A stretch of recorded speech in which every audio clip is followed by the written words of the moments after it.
नमस्कार किसान भाइयों, स्वागत है आपका कृषि को समर्पित एकमात्र कार्यक्रम कृषि दर्शन के आज के अंक में। किसान भाइयों, आप अपनी खेती किसानी के साथ साथ खेती किसानी से जुड़े हुए अन्य उद्योग भी करते हैं। जैसे कि अगर हम बात करें उद्यानिकी के क्षेत्र में हमारे किसान भाई बहुत उन्नति कर रहे हैं, उनकी पैदावार भरपूर प्राप्त हो रही है। लेकिन अगर आप अपनी पैदावार का कुछ अंश प्रसंस्करण भी करें तो एक अतिरिक्त आय का साधन भी जुटा सकते हैं। प्रसंस्करण क्या है, किस प्रकार से प्रसंस्करण किया जाए, किस प्रकार से प्रसंस्करण के जो सामान है उनका बाजार मूल्य आपको अच्छे से मिल पाए, यही सब जानने के लिए आज हमारे स्टूडियो में उपस्थित हैं हमारे साथ एक विशेष अतिथि जो कि हैं डॉक्टर अंकित पांडे। ये उद्यानिकी विशेषज्ञ हैं उद्यानिकी महाविद्यालय मंदसौर से। नमस्कार सर, बहुत बहुत स्वागत है। सबसे पहले डॉक्टर साहब, आप हमारे किसान भाइयों को ये बताइए कि उद्यानिकी क्या है, किस प्रकार से किया जाए, उद्यानिकी के जो उत्पाद है उनका प्रसंस्करण किस प्रकार से किया जाए और किस प्रकार से वो लाभ ले सकते हैं। जी, किसान भाइयों से सभी को नमस्कार। और जैसा कि बताया कि किस उद्यानिकी फसलों के प्रसंस्करण संबंधी जो जानकारी आप तक पहुंचनी चाहिए। हाँ, अभी वर्तमान समय की सबसे महत्वपूर्ण आवश्यकता ये है कि उद्यानिकी फसलें, चाहे वो फल हो, फूल हो, सब्जी हो या मसाले हों, हाँ, इन सब के उगने के बाद इनके उपोत्पाद कैसे तैयार किए जाएं, जी, उससे अधिक मूल्य कैसे वे ले सकें, हाँ, इस पे हमें विशेष जोर देना पड़ेगा। कारण ये है कि अधिक मात्रा में उत्पादन होने के बाद उन फसलों को कई बार किसानों को फेंकना पड़ता है, कई बार वो सड़ने लगती हैं। बिल्कुल। तो हम देखते हैं कि कई बार टमाटर को हमको फेंकना पड़ता है, हाँ, कई बार फलों को हमको फेंकना पड़ता है। बिल्कुल। तो टमाटर से हम देखते हैं कि केचप है, सॉस है, चटनी है, अचार है, ये सब प्रसंस्कृत उत्पाद की श्रेणी में ही आते हैं। जी। और किसान भाइयों को विशेष रूप से ये सलाह दी जाती है कि जब वो अपने उत्पाद तैयार करें, जैसे फसल अगर उनकी उग गई है, उसके बाद वो बाजार ले जाना चाहें और बाजार में उसका मूल्य नहीं मिले, तो वो गांव में ही उनका प्रसंस्करण घर पे अच्छी मात्रा में कर सकते हैं। छोटी इकाई में अपने जो एक यूनिट बनाकर लोगों को इकट्ठा करके, इससे मुझे लगता है कि जो दूसरे लोग हैं उनको एक अतिरिक्त आय भी मिल सकती है, उन्हें जीवन साधिका भी मिल सकती है कि वो कुछ करना चाहे जो अपने घर में बैठ के। तो जिसे कहना चाहिए कि जिसे हम कह रहे हैं कि भारत खुद निर्माण करेगा अपना, तो घर में बैठ के ही बन सकता है सामान। जी। अभी वर्तमान में माननीय प्रधानमंत्री जी की भी आकांक्षा है, आत्मनिर्भर भारत के संकल्पना पे वे चल रहे हैं। उन्होंने सभी भारतीयों से आग्रह किया, सभी भारतीयों से ये आग्रह किया कि वे आत्मनिर्भरता की ओर बढ़े। तो आत्मनिर्भरता में ये भी एक कदम है कि उसमें वे अपने उत्पाद घर पे स्वयं तैयार करें। जैसे कि अगर वो आंवला उनके खेत में हो रहा है तो आंवले की ही वो कैंडी घर पे बना लें, आंवला का मुरब्बा वो घर पे बना लें। स्व सहायता समूह महिलाएं, अगर गांव की कुछ 10-12 महिलाएं या 50 महिलाएं इकट्ठी होके वो स्व सहायता समूह अपना निर्माण कर सकती हैं, जिससे कि वे अपने आय को मजबूत बना सकती हैं। वे खुद आत्मनिर्भर होके अपने उत्पादों को गांव से शहर की ओर बेच सकती हैं, जो कि सुपर मॉल्स में बिक सकते हैं, जहां पे लोग अच्छे दाम देके उनको खरीद सकते हैं। जी, ये बहुत ही अच्छी आपने बात बताई कि किसान भाई मेहनत बहुत करते हैं, साल भर अपने खेतों में जुटे रहते हैं, तो क्यों वो अपनी इतनी मेहनत के उत्पाद को व्यर्थ जाने दे। उससे बहुत अच्छा वो जीवन जो साधन है वो भी जुटा सकते हैं। आप किसान भाइयों को ये बताइए कि मनुष्य जीवन में जो प्रसंस्करण है वो क्यों उपयोगी है। मनुष्य जीवन में प्रसंस्करण इसलिए उपयोगी बन जाता है कि हम देख रहे हैं कि वर्तमान में सभी का जो उत्पादन बढ़ा है, फसलों का उत्पादन बढ़ा है। स्वाभाविक रूप से वैज्ञानिकों का इसमें विशेष योगदान है, क्योंकि उन्होंने ऐसी जो वैरायटीज उनको दी हैं और ऐसे ब्रीडिंग के साथ साथ उन्होंने ऐसी वैरायटीज उनके सामने रख दी हैं कि वे अधिक मात्रा में उत्पादन ले रहे हैं। अब उत्पादन अधिक होने पे स्वाभाविक है कि वो उसको अधिक दिनों तक साथ में रख तो सकते नहीं है, तो अगर वो घर पे रखेंगे तो खराब होने लगेगी। तो खराब होने से बचने के लिए उनके क्या बाय प्रोडक्ट्स बन सकते हैं। जी। जैसे आम के हैं, आम से हम अचार बना सकते हैं, आम के उनसे चटनी बन सकती है। आम की हमारे जो हम देख रहे हैं कि विदेशों में विशेष रूप से मांग है आम के पल्प की।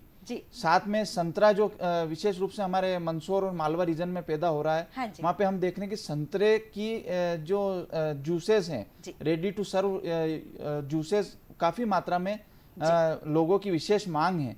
तो ये छोटे छोटे जो उत्पाद अगर वो किसानों के मध्य लेके जाएंगे तो वे अपने उत्पादों का उचित मूल्य प्राप्त कर सकेंगे। बिल्कुल ठीक। प्रसंस्करण का सिद्धांत अगर आप समझाना चाहें अपने शब्दों में तो किसान भाई किस प्रकार से समझेंगे। प्रसंस्करण के सिद्धांत में हम कई उसके स्टेप्स रहते हैं, जैसे कि अगर हमने आंवला यदि हमने उगाया है और आंवले को हम देखते हैं कि कई महिलाएं घर पे सुखाती हैं। हाँ जी। तो उसको ड्राइंग का एक कंसेप्ट है, जी। वो ड्राइंग जैसे कि, करेंगे। आम को भी सुखा के उसका अमचूर बनाया जा सकता हाँ, है। हाँ जी, जी। आम को भी सुखा के अमचूर बनाया जा सकता है। तो ड्राइंग एक कंसेप्ट है। अच्छा। दूसरी चीज है कि फ्रीजिंग, जो कम तापमान पे हम देखते हैं कि कई उत्पादों को हम रख सकते हैं जिससे कि लंबे समय तक चल सकते हैं। हाँ जी। तीसरी चीज है असेप्सिस, बिल्कुल, मतलब उनमें ऐसे उनकी रोगाणु क्षमता बढ़ाना, जिससे रोगाणु उनके ऊपर अटैक न कर सके जो उत्पाद हैं। जी। और साथ के साथ हम देखते हैं नमक और शक्कर। आप देखते होंगे कि जब भी अचार डालती हैं महिलाएं तो उसमें नमक है, राई है, इनको साथ में, हाँ, तेल सरसों का, ये सब इसलिए मिलाया जाता है कि वो लंबे समय तक उत्पाद चलता रहे। बिल्कुल ठीक जी। मध्य प्रदेश की अगर हम बात करें तो आज की स्थिति में प्रसंस्करण की आप क्या स्थिति देखते हैं कि किस तरीके से मध्य प्रदेश में इसको बढ़ावा दिया जा रहा है? जी, मध्य प्रदेश में माननीय मुख्यमंत्री जी शिवराज सिंह जी चौहान की संकल्पना ये है कि गांव-गांव तक प्रसंस्कृत उत्पादों की श्रेणी तैयार करके किसान खुद अपने आत्मनिर्भरता की ओर बढ़े। तो इसलिए प्रसंस्करण के क्षेत्र में मध्य प्रदेश काफी तेजी से बढ़ रहा है। जगह जगह पे उद्यानिकी फसलों के प्रसंस्करण संबंधी ट्रेनिंग्स दी जा रही हैं। उनको कृषि विज्ञान केंद्र हो गए, चाहे कृषि विश्वविद्यालय हो गए, वहाँ से एक्सपर्ट के द्वारा, विशेषज्ञों के द्वारा समय समय पर उनको ट्रेनिंग दी जाती है, महिलाओं को, पुरुषों को, जिससे कि वे गांव में अपने उत्पाद बना के अधिक आय कमा सकें। चलिए, तो बहुत ही अच्छी आपने बात बताई। कौन कौन से वो उद्यानिकी फसलें हैं जिनका हमारे किसान भाई प्रसंस्करण कर सकते हैं? उद्यानिकी फसलों में आप फलों का प्रसंस्करण भी, सारे फलों का प्रसंस्करण हो सकता है, सब्जियों का प्रसंस्करण हो सकता है, और फूलों का प्रसंस्करण, जिसमें कि हम आपने देखा होगा कि लोग उसको कम जानते हैं। फूलों के प्रसंस्करण में हम देखेंगे गुलकंद जो बनता है। अच्छा जी। गुलकंद भी प्रसंस्कृत उत्पाद ही है। ओहो, हाँ जी, हाँ जी। और ड्राई फ्लावर्स जिसको बोलते हैं हम, ड्राई फ्लावर्स हैं, उनको भी हम प्रसंस्कृत उत्पाद की श्रेणी में ही मान सकते हैं। अच्छा जी। उसके अतिरिक्त आपने देखा होगा कि कई फूल ऐसे हैं कि 2 या 3 दिन में मुरझा जाते हैं जी। लेकिन उनमें प्रसंस्कृत श्रेणी में डाल के उनको लंबे समय तक जीवित रखा जा सकता है। अच्छा, वो काफी लंबे समय तक अपनी महक को कायम रख सकते हैं। जी।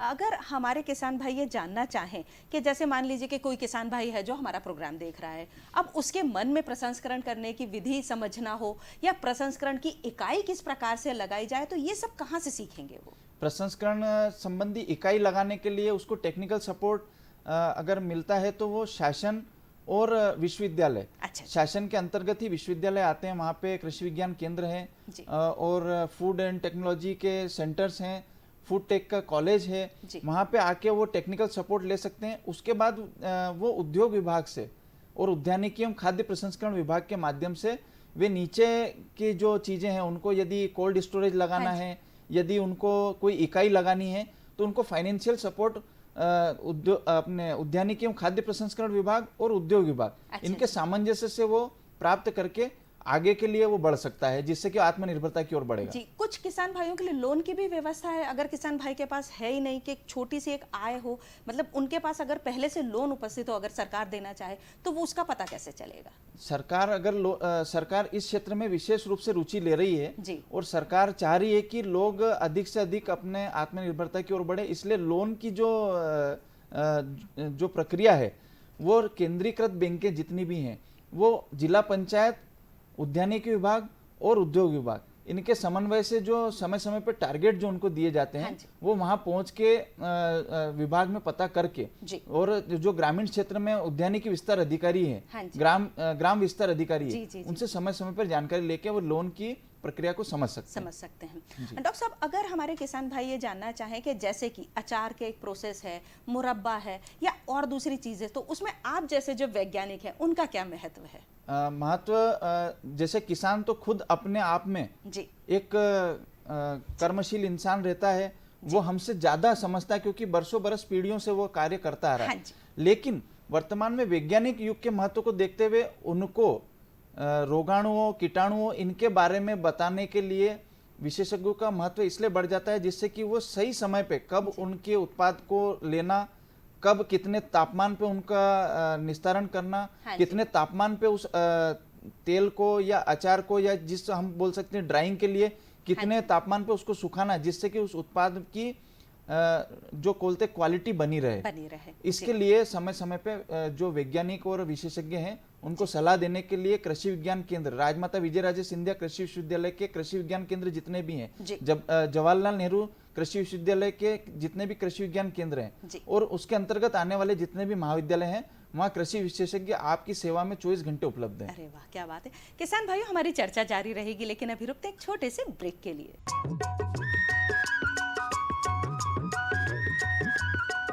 अरे भाई, सुना नहीं क्या? केसीसी ने किसानों का जिंदगी बदल दिया है। देश के छोटे किसान 1,60,000 रुपये तक का कर्ज बिना किसी गारंटी को ले पाएंगे। ब्याज खोरों से भी पीछा छूटा। मैं तो जैविक खेती का पूरा सामान मंगा लिया। केसीसी का भी कोई दबाव नहीं है। ब्याज चुकाने के लिए पूरा 1 साल मिलता है। समय पर भुगतान करने पर केवल 4% के सालाना ब्याज पे लोन मिल गया मुझे। अपना आधार कार्ड, लेटेस्ट फोटो और जमीन के कागजात लेके अप्लाई करो बस। और नामांकन भरने के लिए जेब भी ढीली नहीं करनी पड़ी।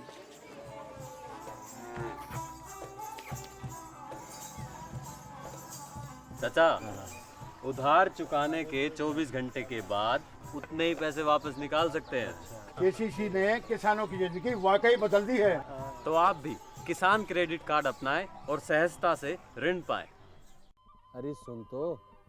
मुझे क्या सुनाना चाहते हो? जो सुनाओ मेरी सौतन को। किसको? अरे वही तुम्हारा मोबाइल फोन जिससे सुबह शाम दिन रात चिपके रहते थे और कहते थे किसान कॉल सेंटर से बातें हो रही हैं। अच्छा, ये बात है। हाँ, क्यों? क्या हुआ? अब बात नहीं होती क्या? अब तो झट से बात हो जाती है। संबंधी समस्याओं का अपनी भाषा में तुरंत हल पाने के लिए पूरे भारत में किसी भी फोन से हेल्पलाइन नंबर पर संपर्क करें। किसानों का दोस्त किसान कॉल सेंटर।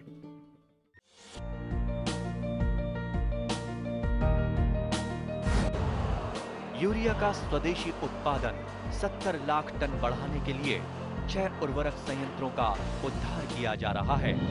FCIL के गोरखपुर, सिंदरी, तलचर और रामागुंडम संयंत्र, HFCL की बरौनी इकाई और BVFCL की नामरू फोर्थ। सोने पर सुहागा ये है कि देश में अब बनेगा सिर्फ नीम लेपित यूरिया, क्योंकि इससे होगा किसानों का फायदा ही फायदा।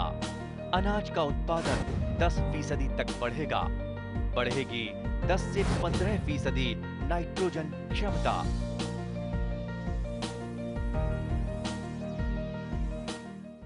किसान भाइयों, स्वागत है आपका फिर से हमारे कार्यक्रम में, जिसमें हम जानकारी प्राप्त कर रहे हैं कि प्रसंस्करण किस प्रकार से किया जाए हमारी उद्यानिकी फसलों का।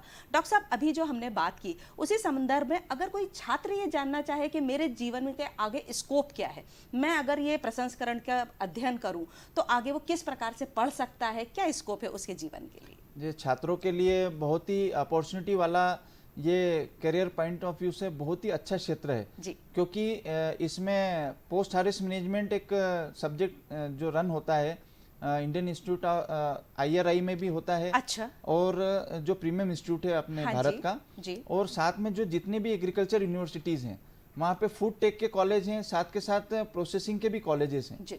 तो उसमें वो जाके यदि वो चूंकि UG लेवल में तो BSc एग्रीकल्चर, BSc हॉर्टिकल्चर होता है। अच्छा। देन आफ्टर वो हॉर्टिकल्चर में पोस्ट हार्वेस्ट मैनेजमेंट में वो मास्टर्स कर सकता है। अच्छा। और PhD in processing food technology और एग्रीकल्चर प्रोसेसिंग में कर सकता है जी, जी। जिसके साथ में साथ अगर वो आगे जाएगा तो उसके क्षेत्र, करियर क्षेत्र में जितने भी फूड इंडस्ट्रीज हैं वो उसको मौका देगी।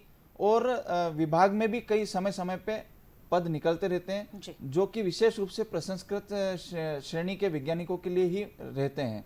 और कृषि विज्ञान केंद्रों में सब्जेक्ट मैटर स्पेशलिस्ट का पद प्रसंस्करण की श्रेणी के लिए विशेष रूप से रखा गया जी। डॉक्टर साहब, किसान भाई ये जानना चाहेंगे कि जैसे कि आपने बताया कि प्रसंस्करण के कुछ मुख्य उत्पाद है, जैसे हमने छोटी सी एक बात की कि अचार ले लें, मुरब्बा ले लें या सूखा हुआ फूल ले लें, फल ले लें, लेकिन इनकी विपणन की उनके लिए क्या सुविधा है या फिर क्या कोई मार्क उस पर लगता है कि जिससे उन जो एक बाजार में सामान जाएगा तो किसान भाई ये उसको एक हक से बेच पाए कि नहीं, मेरे पास एक मार्क है तो जिसे खरीदने वाला भी उससे संतुष्ट रहे? जी। हम देख रहे हैं कि राज्य में जैविक प्रमाणीकरण संस्था रहती है। जैसे हम बात करें तो ऑर्गेनिक उत्पादों की मांग अभी बढ़ी है, जैविक उत्पादों की। तो यदि हमारे उत्पाद जैविक हैं तो हम जैविक प्रमाणीकरण संस्था से हम जैविक उत्पादों का प्रमाणीकरण करवा सकते हैं। दूसरी चीज ये कि एगमार्क जो हम कहते हैं, एगमार्क को अगर हम वहाँ पे सरकार को आवेदन करेंगे तो हमारे उत्पादों का एगमार्क हम लेके उसको श्रेष्ठ श्रेणी में हम बेच सकते हैं, जिससे कि हमको उत्पादों का उचित मूल्य प्राप्त हो सके। जो मध्य प्रदेश सरकार है वो हमारे किसान भाइयों के प्रसंस्करण के लिए क्या क्या सुविधाएं उनको और दे रही हैं, ये अगर आप हमारे किसान भाइयों को बताएं। मध्य प्रदेश सरकार वर्तमान में माननीय मुख्यमंत्री जी और कृषि मंत्री जी ये दोनों ही बड़े संवेदनशील हैं किसानों को लेके, विशेष रूप से चूंकि किसानों के उत्पादन इतना बढ़ गया है कि उसको लेके बाजारों में उनकी मांग कैसे बनी रहे, बाजारों में उनको उत्पाद मूल्य उनको मिले और प्रसंस्कृत उत्पादों की श्रेणी वो बना के अलग अलग जगहों पे अभी उन्होंने एक जिला एक उत्पाद ऐसा एक योजना चलाई है, जिसमें कि एक जिले में अगर उसका संतरा अगर उस क्षेत्र में अच्छा हो रहा है तो उसको उत्पाद के रूप में नीचे तक ले जाने की योजना सरकार ने बनाई है। यदि उस क्षेत्र में लहसुन हो रही है तो लहसुन एक उत्पाद के रूप में हम नीचे तक ले जाने की सरकार ने योजना बनाई, जिसमें कि लहसुन के उगाने से लेकर उसकी प्रोसेसिंग तक की योजना सरकार ने अपने हाथ में ली है, जिससे कि किसानों में आत्मबल बढ़ा है, उनमें कॉन्फिडेंस बढ़ा, उनमें आत्मविश्वास बढ़ा है कि हमारे उत्पाद जो होंगे वो नीचे तक भी हम अच्छे मूल्य से बेच सकेंगे। ये तो बहुत ही किसान भाइयों के एक फायदे की बात है। सर आप आए हमारे स्टूडियो में और हमारे किसान भाइयों को इतनी रोचक जानकारी दी, उसके लिए बहुत बहुत धन्यवाद। नमस्कार किसान भाइयों, आप कहीं मत जाइए क्योंकि अब समय हो चला है खबरें खेती का।